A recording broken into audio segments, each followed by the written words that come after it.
What is going on in this World Cup, ladies and gentlemen? What at all is going on? The Ghanaians were robbed. That's the fact of the matter. Antoine Semenyo was robbed. Carlos Queiroz was robbed. Ghana was robbed today. Let it be on record. Ghana was robbed. Ghana was robbed. Ghana was robbed. Ghana was robbed.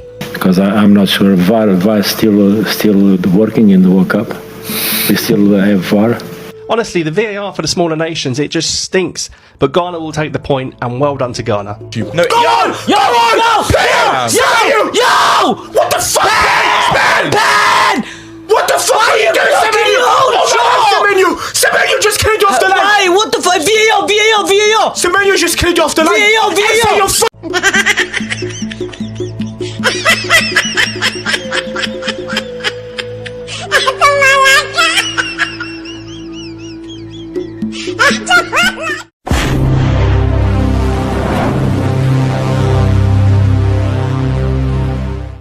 I believe we all watched the match between Ghana and England. I am a Ghanaian.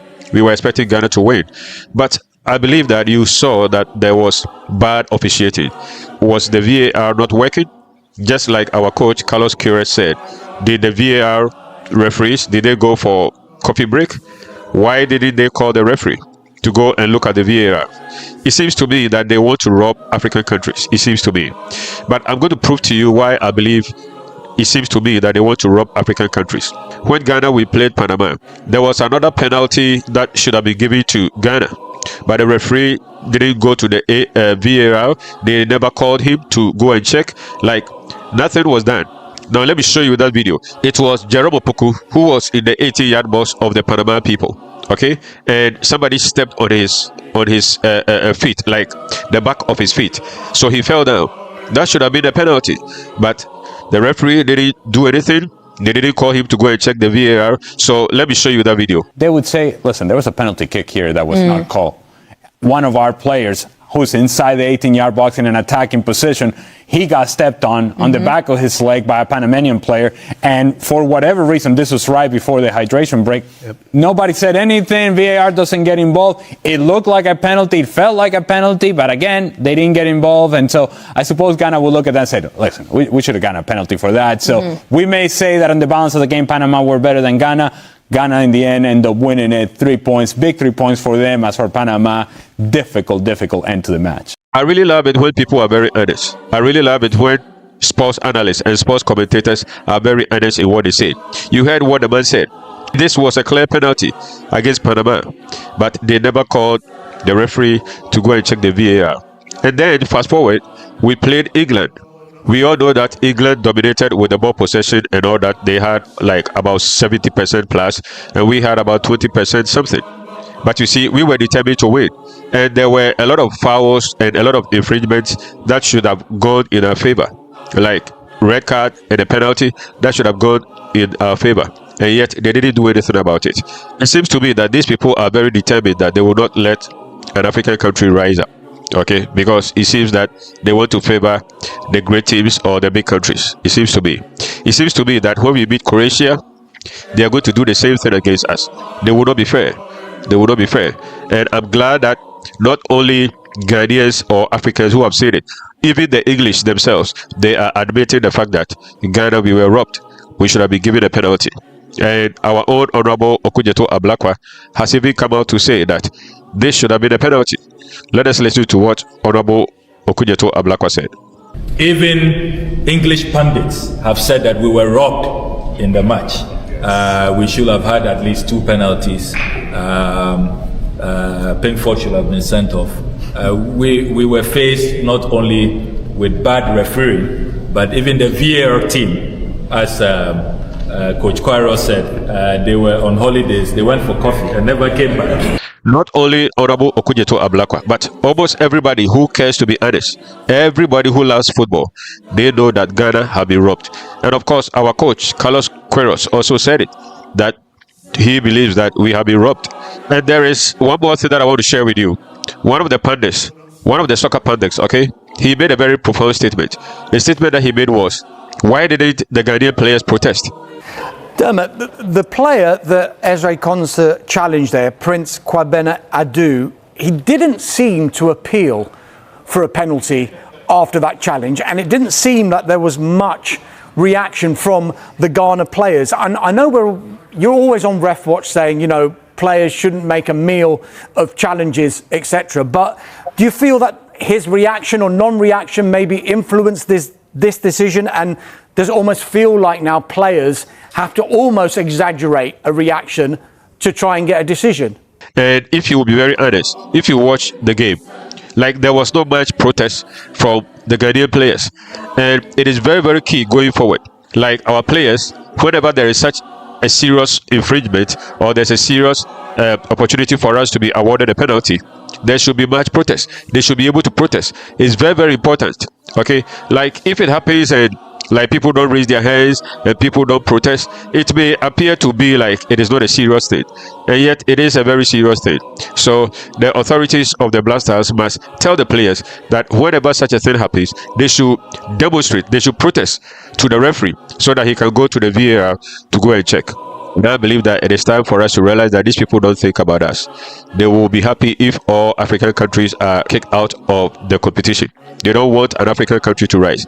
I believe that Ghana, when we progress from the group stage, is very likely we are going to beat Portugal. Okay, it's very likely. And I believe that there's no way that VAR is going to go in our favor. Okay, they will be biased against us. That is what I believe. So in this video, I have compiled a whole lot of people. Most of them, they are not even Ghanaians. They are not even Africans. These are English people, but they saw what happened. And they all are attesting to the fact that it wasn't fair.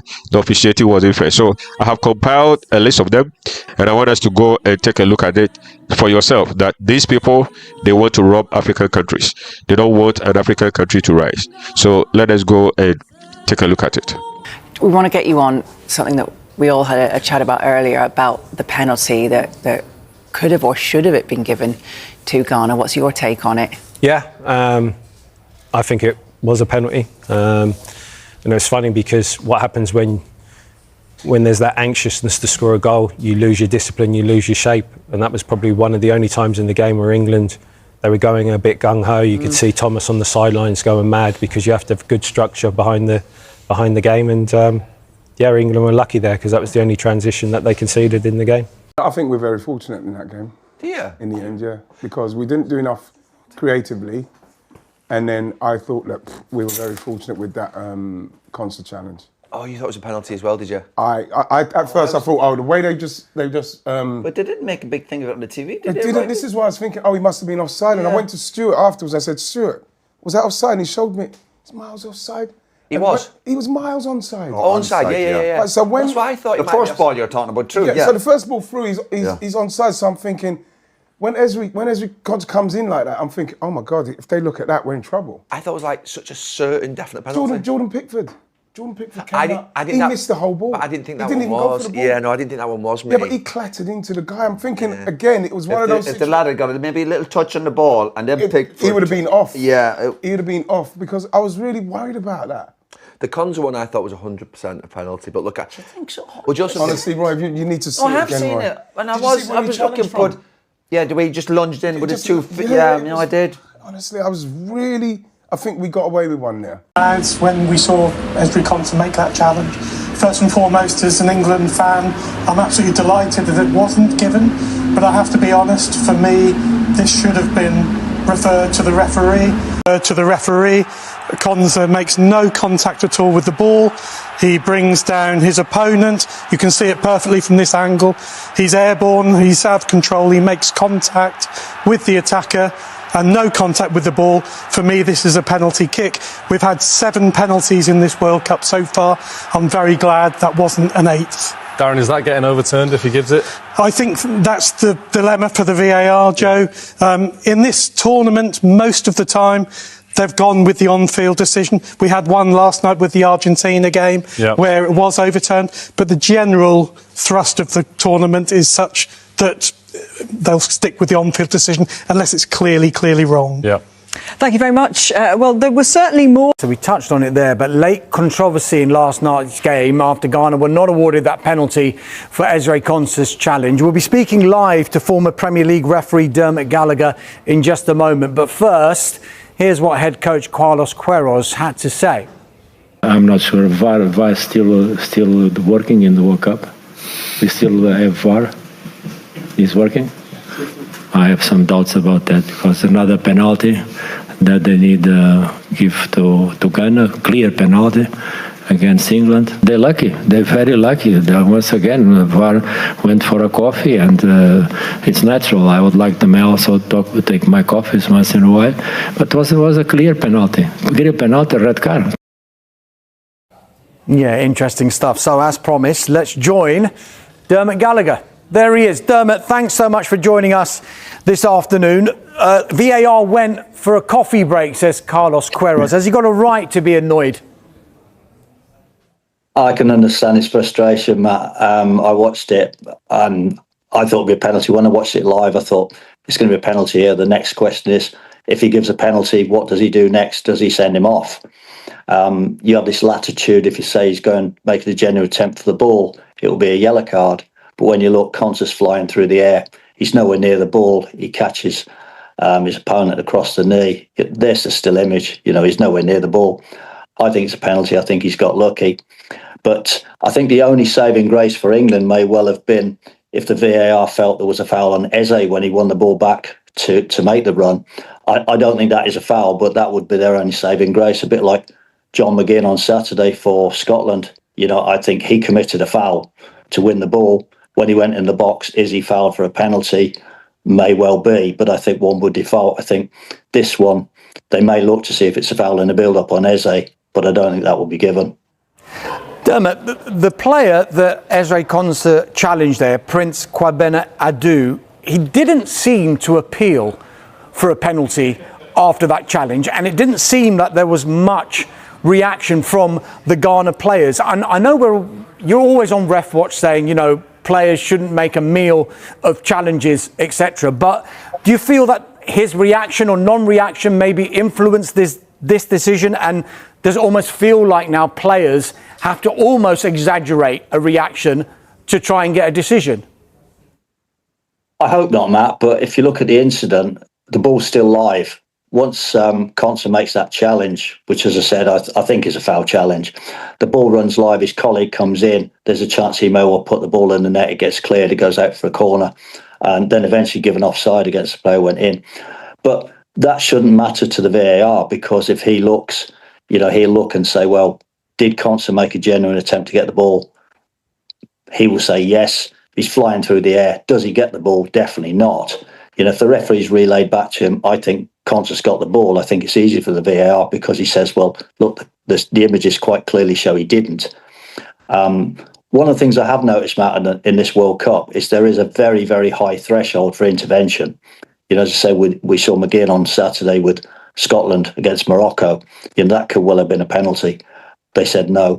You have seen quite a difference in the tolerance level, which in some ways is good. It's not good if you feel a penalty should be given for you.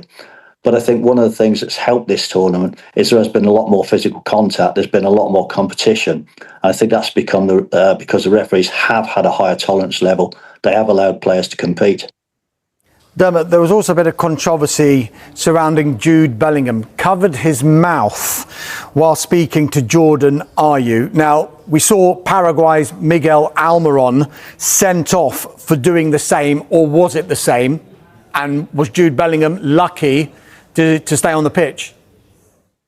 I think what we've got to be careful of, Matt, we don't have a knee-jerk reaction every time somebody did it. It's a bit like the pulling the hair in the Premier League, wasn't it? Every time somebody tangled with somebody's hair, it was a red card. Now we've suddenly got this almost halfway house. If the referee thinks the player hasn't made an aggressive action, it can be a yellow card. I think in this situation, the rules are that if it's covering his mouth which leads to a confrontation, it is a confrontation like Almiron's was the other night, it will be a red card. You see this one, the players almost together. It's deemed not a confrontation and therefore not a red card. The other thing is it's dealt with on the field, because with the referee saying, well, he's happy with that, the VAR saying they're happy with that Bellingham will face no retrospective action. Yeah, it's Darmish here, by the way, Dermot. Matt's on in a couple of hours, but I have been called a lot worse, let me tell you. Oh, sorry. That's all right. Listen, hydration breaks as well, a big topic throughout this tournament. England fans and maybe some other fans booed it after it was called just minutes after a lengthy delay following that head clash. Could the referee, in his remit, have just not called for another hydration break so soon after that enforced break? Or is it set in stone that at a certain time, midway through the half, they have to have this hydration break regardless? I think, Darmish, I use a term all the time on this. It's almost a one-size-fits-all. They've decided 23 minutes or as close to as possible. That's when it's going to be. It's going to be 3 minutes, irrespective of whether you're playing in 21 degrees air-conditioned or whether you're playing outside when we've seen some horrendous temperatures. It's just the referee becomes a victim in this situation because he's following the mandate that FIFA have given him. Common sense, as we would say, would dictate that, why do you have to have two breaks so close to each other? There's a natural break where a player's been treated, but unfortunately that's not the way it goes. Dermot, just a final one. What have you made of the standard of refereeing, the approach to refereeing so far in this tournament? And have you seen anything that maybe you'd like to see adopted in the Premier League next season? I like the way they've set the bar a bit higher, Darmish. Honestly, I think the physical contact has aided the games. The England-Croatia game I thought was a fantastic game because the referee just allowed him to play, only interfered when he had. The one thing I really did like, and I've said this a few times on the programme already, the incident with Amaron and Ream, where Ream got a yellow card for a foul, a supposed foul, which was a dive. The fact they intervened so quickly and Ream's yellow card was eradicated. And I say eradicated because don't forget I was 14 minutes in. A player's under massive pressure as a centre-half 14 minutes in. He didn't get that yellow card. He would have been under pressure further down the line in the second game if he got a second yellow card. And also people forget it would have been a free kick in a very dangerous position against Ream at that point. So I think that was a really, really good thing. Whether that will ever be introduced into Premier League, I don't know. But I really did like that, and I thought it was factual, it was justice. I think a lot, before you start dissecting England and how poor they were, I think you have to give a lot of credit to Ghana. I think that's fair. They impressed me. And not only that, the game plan nearly worked for them because they should have had a stonewall penalty. I don't know what VAR the referee's looking at. That is a stonewaller. I mean, Konza has taken the attacker up by the knees. I don't know what he was thinking. I don't know what this level of football, this international level, which is obviously the elite, the creme de la creme, I think is exposed Ezra Konza. Yeah. Both games. There were two talking points in the second half of the England versus Ghana game today. First incident, Prince Adu of Ghana was played through. He's running onto the ball. Jordan Pickford comes running out of his goal and they both collide. Now, I think the referee's got that right. The referee will always err on the side of caution in those sort of situations and give the free kick to the defending team, which I didn't have a problem with, to be fair. Some will say yes, some will say no. But I think the Honduran official, Martinez, has got that just about right. But the second incident, for me, I thought England were extremely lucky not to concede a penalty in that second half. You can see again, Prince Adu's gone racing through, the ball's played through to him, he's gone one-on-one with Jordan Pickford. Then we see Konza running back, putting in a challenge, but he doesn't make no contact with the ball whatsoever. What he does, he leaves the ground, he jumps into the challenge, and he catches Prince Adu on the knee, which brings him down. So for me, I think we were extremely lucky, and I was very surprised that VAR didn't recommend a review, because had VAR recommended a review, I think England would have conceded a penalty, and I think the Honduran official Martinez would have given a penalty. A huge error by the referee to actually give the free kick to England. How did he equate that? I'm not so sure. England's Jordan Pickford can count himself extremely lucky that when he came charging out of his box and made contact with the Ghana forward, that a free kick wasn't awarded to Ghana and a yellow card to Pickford. His challenge was reckless. A huge error by the referee to actually give the free kick to England. How did he equate that? I'm not so sure. And when you think about what Konza did, how on earth that hasn't cost us, I do not know. It's the worst decision that I've seen at this World Cup. I've watched so much football this tournament, and generally speaking, I've loved it. I've loved watching Norway. I've loved watching France. I've loved watching Cape Verde. I've loved watching Argentina. It has been a joy, this World Cup. And in all of the games I've watched, the most appalling and incorrect decision, the Ghanaians were robbed. That's the fact of the matter. Antoine Semenyo was robbed. Carlos Queiroz was robbed. Ezri Konsa has effectively turned into Jackie Chan in the box and given away a penalty. That is non-negotiable. It is the most obvious, blatant penalty that I have ever seen. And how it wasn't looked at, I do not know. England got away with one. We got incredibly lucky. Bro, I'm literally at the Ghana game live, Ghana versus England. The referee is so flippin' biased. One of the England players literally pushed him to the ground and it wasn't even a foul. It's not even bias, it's racism at this point. One of the most nonsensical decisions I have ever seen now. I will say it fully. It's ridiculous. Ezri Konsa, he leaps in, he flies in from behind with 2 feet. The Ghanaian player is fully in behind, running through on goal. He's in the box, about to shoot. A goal scoring opportunity. Konsa comes flying in with both feet and manages to hook him round them and foul him on the side and the back. It couldn't be more of a foul. If you were deliberately trying to get sent off, that's what you would do. We asked the live chat for people all around the world who are watching in their respective countries, and just every couple of minutes another message would come in from somewhere else in the world saying, yeah, the Danish commentary aren't talking about it, the Irish commentary aren't talking about it. And was it offside? It's not. I've watched it, so it's not offside. We didn't hear from anyone doing Ghanaian commentary, and I expect they may have mentioned it. I can't lie, if I'm Ghana, I'm going straight to FIFA and fighting and complain. Because what I saw today, Ghana got robbed. Ghana got absolutely robbed, bro. There was 2 calls, specifically in that second half, where I looked at the referee. Suspicious. One of them, is this one. The Pickford one. The Pickford incident. How can you look at this one and say to yourself, you know what? It's a foul for Pickford. Pickford makes 0 contact with the ball. If this was Everton versus Manchester City, Pickford is getting sent off. Jordan Pickford's getting sent off. But if you think this is bad, the second one, brother, please, just tell me reasonably, objectively, how you look at this one and say to yourself, it's not even a penalty.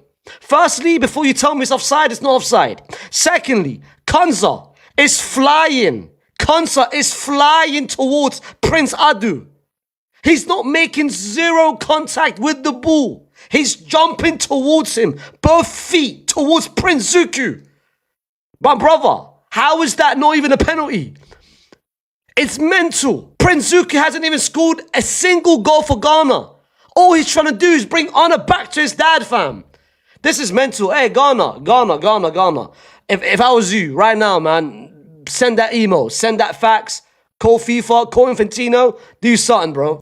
We have got to do something about the refs in the World Cup this year, man. Because Ghana was just absolutely robbed. 78th minute, 0-0 against England, and Ghana goes on the attack. Off it. Here come Ghana the other way.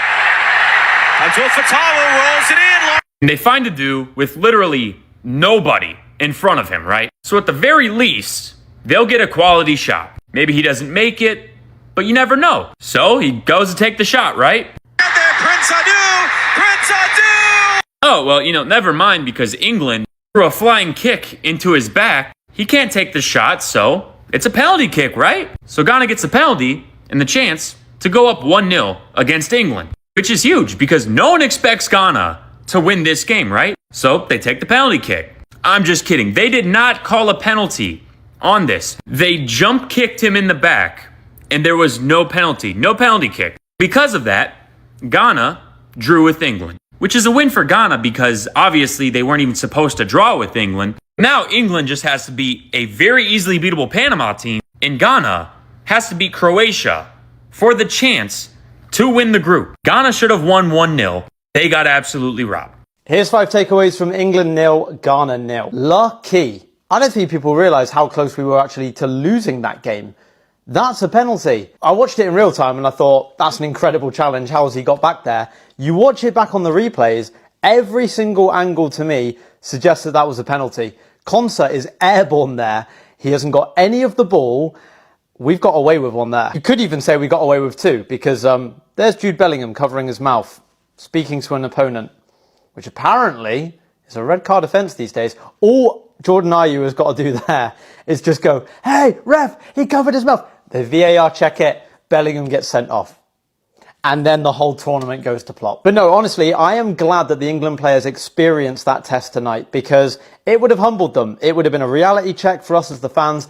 Oh dear, that wasn't in the script for England. Bit disappointed as an England fan. But England 0, Ghana 0. First of all, I want to congratulate the Blackstars of Ghana for reaching the last 32. They're on 4 points. They haven't conceded a goal. Back-to-back clean sheet.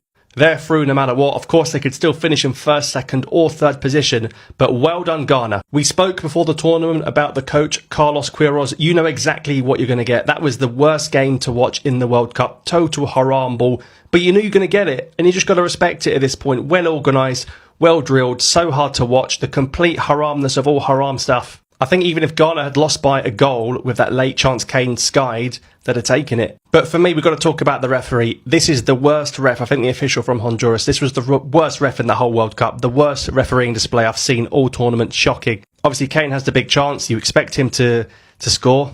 I wonder what remedies were done to stop that. But here, how has Konsa got away with this? Prince Adu came on. First of all, Pickford took him out. Pickford should have been sent off. And then Konsa got none of the ball, no pen, not even a check. Honestly, the VAR for the smaller nations, it just stinks. But Ghana will take the point, and well done to Ghana in the knockout stages for the first time since 2010. Forget hate watch. Ghana was robbed today. FIFA, your referee robbed Ghana. They cheated Ghana and they still could not beat them.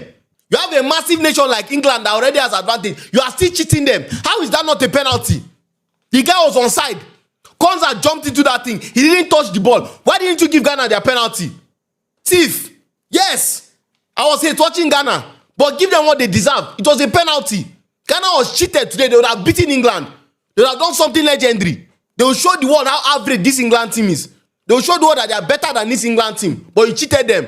I've been noticing to some point that sometimes there are some biased refereeing towards African teams. There are some biased refereeing towards African teams. It is not nice at all. I don't take injustice. Forget that I used to banter and joke with Ghana. If you cheat them, you think I'm a Ghanaian by the time I come out and defend them. I'll come and defend my Ghanaian brothers. Jimmy Kwasia, challenge me, I tell you, say, if you don't give us what we deserve, challenge me, go fight you. Me go fight you, Chale. Kwasia. See penalty, clear cut penalty, clear penalty, clear penalty. Are cheating Ghana, cheat. That's what England knows how to do. They don't need to cheat in every ramification of this life. No stealing. Ghana was robbed today. Let it be on record. Ghana was robbed. Ghana was robbed. Ghana was robbed. Ghana was robbed. Let it be on record that England robbed Ghana and they could not still beat them. Shame on you, England. You robbed Ghana, but you could not still beat them. Ghana, very good job. No, Come on! Yo! What the fuck? Ben! What the fuck are you doing, Semenyo just cleared you off the line. Hey, what the fuck? VAR! Semenyo just cleared you off the line. VAR! Say your fucking shit. Say your shit. Say your shit. VAR! Say your shit. Oh my god, penalty check. He jumped into that tackle. Ben! That's a pen! Konsa, what the hell are you doing? That's a pen! That's a pen! Oh my god! Wallahi! Oh my god!